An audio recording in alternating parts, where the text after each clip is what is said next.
the digital revolution's fundamental to helping Africa move forward, because I think one is the digital will enable more consumers and small businesses to be able to participate in the economy, as we've seen, for example, in China. Those electronic platforms have allowed millions of people to be able to come into the system, because you don't have to physically be able to be together to do it. You can do it online. So it's fundamental from a market approach. But it's also important from a learning and training approach. We can teach people skills much cheaper, faster with digital than we have in a sort of physical form. And so I think the digital revolution will actually be an enabler for helping growth in the African continent. And one of the reservations about artificial intelligence is that it would lead to a whole lot of unemployment. But you spoke a lot about talent. So tell me, what is the relationship between harnessing talent and preparing for the digital world? I think that for sure artificial intelligence and technology will lead to more automation, which will mean that some jobs will change. In various countries that have developed countries in the OECD, we're seeing 10 to 20% of the workforce, the jobs may disappear in the next 15 years. It's happening fast. That said, there's going to be many more new jobs that will be created in this. And we think there's many more new jobs than old jobs, but you have to reskill people to be able to do that. And so I think what we have to do, for example, if you think about retail, a lot of that was people in a physical store construct helping people, consumers, buy things.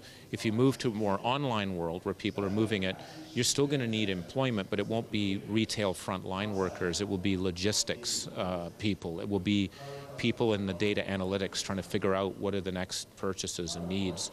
And so automation and artificial intelligence will help, I think, enable new jobs, but the key factor is we have to reskill people to be able to do it, because it's harder, and that's the challenge. If we don't retool and think about our skilling program, then it will be a problem. So you've spoken a lot about retraining and reskilling. So in an economy like Nigeria or Africa entirely, what do you think, what shifts should be made to ensure that the skills are properly harnessed? Well, I think there's a number of things that have to occur on that. One is that we have to have government, business, and education working much more closely together to say, over the next 5 years, what are the specific skills that we're going to need for the jobs that are coming forward? That is traditionally not very coordinated. Educational institutes are off on their own driving something. The government has a program, and then businesses have their needs. You need to coordinate it. What are the future skills? And you can be very granular about that. Singapore, I know it's only a city-state, is very granular about the skills that they need to have over the next 5 years. And that translates into what do educational institutions need to perform. So that's the first thing. The second is business is going to have to play more of a role in education. It's not to say universities don't have an important role, but they have to be involved in actually saying we need a program that can help train someone in a far faster time frame than tradition. We're not going to wait 4 years. Why do we put people through 4 years of a university training to be able to be skilled? Why can't we do it in 3 months? We have to start challenging ourselves that way, and then accepting people that have a 3-month degree. That's okay. And that's and I think business can help drive it because of what they need, and they can't do it all.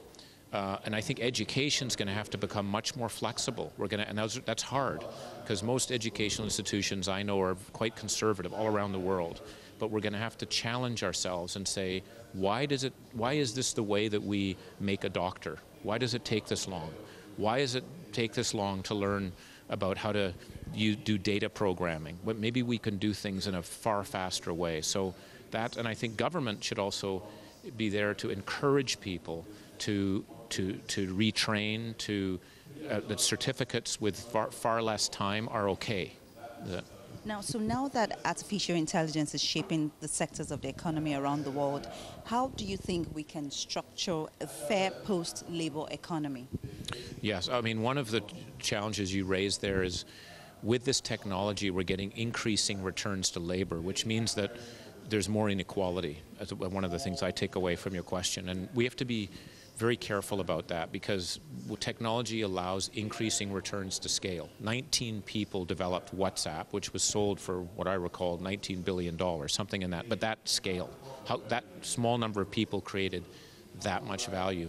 And I think what we have to have is, one is we have to, businesses and people that do very well have to be paying taxes and be paying to help ensure that other people have the opportunity to come into the system.